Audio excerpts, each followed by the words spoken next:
BMW ਕਾਰ ਦੇ ਨਾਲ ਵੀਰਭੱਦਰ ਸਿੰਘ ਜਿਹੜੇ ਹਿਮਾਚਲ ਦੇ ਮੁੱਖ ਮੰਤਰੀ ਉਹਨਾਂ ਦੇ ਜਿਹੜੇ ਰਿਸ਼ਤੇਦਾਰ ਨੂੰ ਭਤੀਜੇ ਨੂੰ ਹੈ ਦਰੜ ਕੇ ਮਾਰ ਦਿੱਤਾ ਜਾਂਦਾ ਹੈ। ਦੋ ਲੋਕਾਂ ਦਾ ਨਾਮ ਮੁੱਖ ਤੌਰ ਦੇ ਵਿੱਚ ਆਉਂਦਾ, ਹਰ ਮਹਿਤਾਬ ਦਾ ਆਉਂਦਾ ਤੇ ਨਾਲ ਇੱਕ ਉਹਨਾਂ ਦੇ ਇੱਕ ਸਾਥੀ ਦਾ। बलराज उस समय गाड़ी चला रहा था और हरमिताब गाड़ी में आगे वाली सीट में ड्राइवर के साथ बैठा था। BMW कार थी, लेकिन बलराज रंधावा क्योंकि एब्सकॉन्ड कर रहा था इसलिए वो पकड़ा नहीं गया था और सिर्फ हरमिताब पकड़ा गया था और इसलिए ट्रायल भी हरमिताब का ही चला था और इसलिए हरमिताब की कन्विक्शन हुई थी। उसमें सज़ा लाइफ इम्प्रिजनमेंट ही होनी थी और इसलिए कोर्ट ने उनको life imprisonment till natural death दिया था। कि बलराज रंधावा जो गाड़ी ड्राइव कर रहा था उसने सबसे पहले आकांक्ष के ऊपर गाड़ी को ड्राइव किया, ये एलिगेशन था। गाड़ी को एक बार चढ़ा देने के बाद सेकंड एलिगेशन इनका ये था कि हरमिताब जो कि गाड़ी में आगे ड्राइवर सीट के साथ बैठा था उसने एक्सॉर्ट किया और उसकी इंस्टिगेशन पे बलराज ने फिर से रिवर्स गाड़ी आकांक्ष के ऊपर चला दी। ਤਕਰੀਬਨ 7 ਸਾਲ ਪਹਿਲਾਂ ਇੱਕ ਚੰਡੀਗੜ੍ਹ ਦੇ ਵਿੱਚ ਮਾਮਲਾ ਸਾਹਮਣੇ ਆਉਂਦਾ ਹੈ ਕਿ BMW ਕਾਰ ਦੇ ਨਾਲ ਵੀਰਭੱਦਰ ਸਿੰਘ ਜਿਹੜੇ ਹਿਮਾਚਲ ਦੇ ਮੁੱਖ ਮੰਤਰੀ ਉਹਨਾਂ ਦੇ ਜਿਹੜੇ ਰਿਸ਼ਤੇਦਾਰ ਨੂੰ ਭਤੀਜੇ ਨੂੰ ਹੈ ਦਰੜ ਕੇ ਮਾਰ ਦਿੱਤਾ ਜਾਂਦਾ ਹੈ। ਉਹਦੇ ਵਿੱਚ ਦੇਖੀਏ ਤਾਂ ਜਦੋਂ ਅੱਗੇ ਮਾਮਲਾ ਵੱਧਦਾ ਤਾਂ ਦੋ ਲੋਕਾਂ ਦਾ ਨਾਮ ਮੁੱਖ ਤੌਰ ਦੇ ਵਿੱਚ ਆਉਂਦਾ, ਹਰ ਮਹਿਤਾਬ ਦਾ ਆਉਂਦਾ ਤੇ ਨਾਲ ਇੱਕ ਉਹਨਾਂ ਦੇ ਇੱਕ ਸਾਥੀ ਦਾ। ਹਰ ਮਹਿਤਾਬ ਤੇ ਹੀ ਜ਼ਿਆਦਾ ਫੋਕਸ ਕੀਤਾ ਜਾਂਦਾ ਕਿ ਆਖਰਕਾਰ ਹਰ ਮਹਿਤਾਬ ਦੇ ਵੱਲੋਂ ਹੀ ਕਹਿ ਕੇ ਗੱਡੀ ਦੇ ਵਿੱਚ ਜਿਹੜਾ ਆਕਾਂਕਸ਼ ਨੂੰ ਹੈ ਜਿਹੜਾ ਦਰੜਿਆ ਗਿਆ ਤੇ ਉਹਦੀ ਮੌਤ ਹੋ ਜਾਂਦੀ ਆ। ਉਸ ਤੋਂ ਬਾਅਦ ਜੇ ਦੇਖਿਆ ਜਾਵੇ ਕੇਸ ਚੱਲਦਾ ਤੇ ਕੇਸ ਨੂੰ ਲੈ ਕੇ ਅਸੀਂ ਐਡਵੋਕੇਟ ਕਨਿਕਾ ਊਜਾ ਨਾਲ ਗੱਲ ਕਰਾਂਗੇ ਕਿ ਕੀ ਕੁਝ ਹੁੰਦਾ ਤੇ ਨਾਲ ਤੁਹਾਨੂੰ ਇੱਕ ਦੱਸ ਦਈਏ ਕਿ ਜਿਹੜਾ ਹਰ ਮਹਿਤਾਬ ਹੈ, ਹਰ ਮਹਿਤਾਬ ਪੈਪਸੂ ਦੇ ਸਮੇਂ ਜਿਹੜੇ ਮੁੱਖ ਮੰਤਰੀ ਸੀਗੇ ਗਿਆਨ ਸਿੰਘ ਉਹਨਾਂ ਦੇ ਗ੍ਰੈਂਡਸਨ ਨੇਗੇ ਤੇ ਮਾਮਲਾ ਜਿਵੇਂ ਅੱਗੇ ਵੱਧਦਾ ਗਿਆ ਤਾਂ ਸਜ਼ਾਵਾਂ ਵੀ ਸਖਤ ਹੋਈਆਂ। ਕਨਿਕਾ, ਜੇ ਇਸ ਮਾਮਲੇ ਦੇ ਜਿਵੇਂ ਕਿ ਮੈਂ ਦੱਸਿਆ ਕਿ BMW ਕਾਰ ਦੇ ਨਾਲ ਦਰੜਨ ਦਾ ਮਾਮਲਾ ਉਦੋਂ ਸਾਹਮਣੇ ਆਇਆ ਸੀਗਾ, ਸਜ਼ਾਵਾਂ ਕੀ ਹੋਈਆਂ ਸੀ ਤੇ ਮੇਨ ਹਰ ਮਹਿਤਾਬ ਤੇ ਹੀ ਫੋਕਸ ਕਿਉਂ ਹੋ ਗਿਆ? देखिए, इस केस में दो एक्यूज थे, बलराज रंधावा और हरमिताब एलियास फरीद। एलिगेशन ये था कि बलराज उस समय गाड़ी चला रहा था और हरमिताब गाड़ी में आगे वाली सीट में ड्राइवर के साथ बैठा था। BMW कार थी, लेकिन बलराज रंधावा क्योंकि एब्सकॉन्ड कर रहा था इसलिए वो पकड़ा नहीं गया था और सिर्फ हरमिताब पकड़ा गया था और इसलिए ट्रायल भी हरमिताब का ही चला था और इसलिए हरमिताब की कन्विक्शन हुई थी।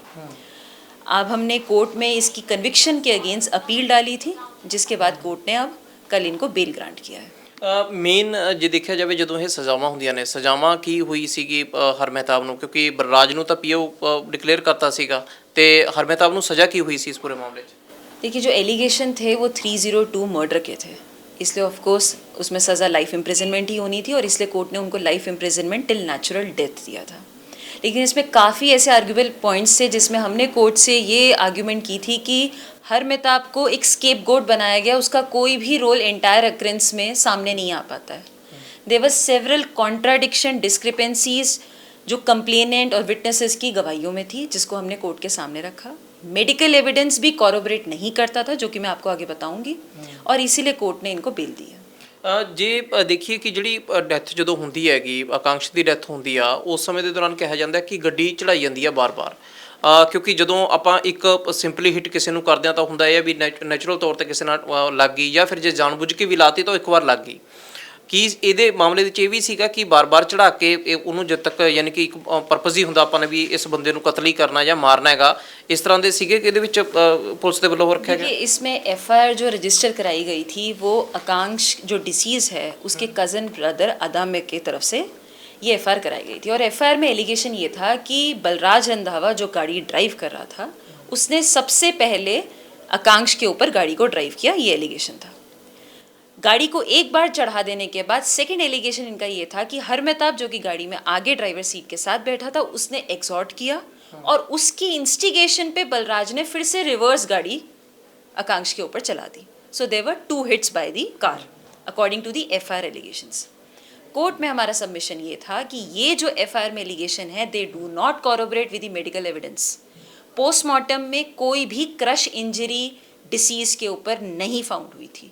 सो अगर ये एलिगेशन सच होता कि एक गाड़ी से हिट आगे किया गया और उसके बाद एक और हिट करने के लिए रिवर्स गाड़ी बॉडी के ऊपर करी गई, तो there must have been crush injuries, जो कि पोस्टमार्टम में नहीं थी।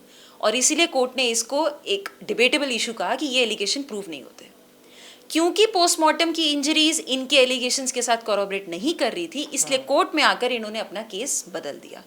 कोर्ट में इन्होंने अपने केस को इम्प्रूव करते हुए कहा कि जो फर्स्ट हिट बलराज ने किया था वो भी हर मेहताब के कहने से किया था।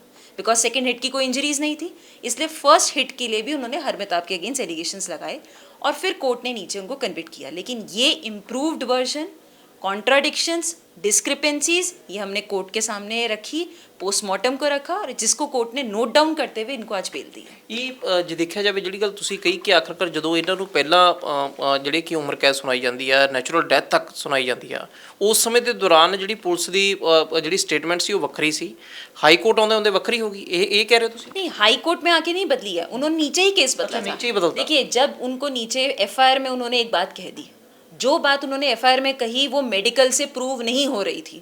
ये कोर्ट में तब भी ऑफ कोर्स देखिए, जब हम ट्रायल शुरू होता है तो इतनी इतनी बातें प्रोसिक्यूशन भी देखता है, डिफेंस भी देखता है कि जो एफआईआर में फर्स्ट वर्जन था कि there were 2 hits by the car, 1 जो बलराज ने पहले किया, सेकंड हरमेताब के कहने पे बलराज ने रिवर्स टर्न लिया, वो पोस्टमार्टम से प्रूव नहीं हो रहा था, तो ऑफ कोर्स उनका केस गिर सकता ये था। ऑन रिकॉर्ड हुई सी चेंज? यस, ऑन रिकॉर्ड उन्होंने कोर्ट में आके जब गवाही देते हैं, एक बार देखिए प्रोसीजर क्या है, पहले आप जाते हैं एफआईआर कराते हैं, ट्रायल जब शुरू होता है तो कोर्ट में आके आप ऑन ओथ गवाही देते हैं।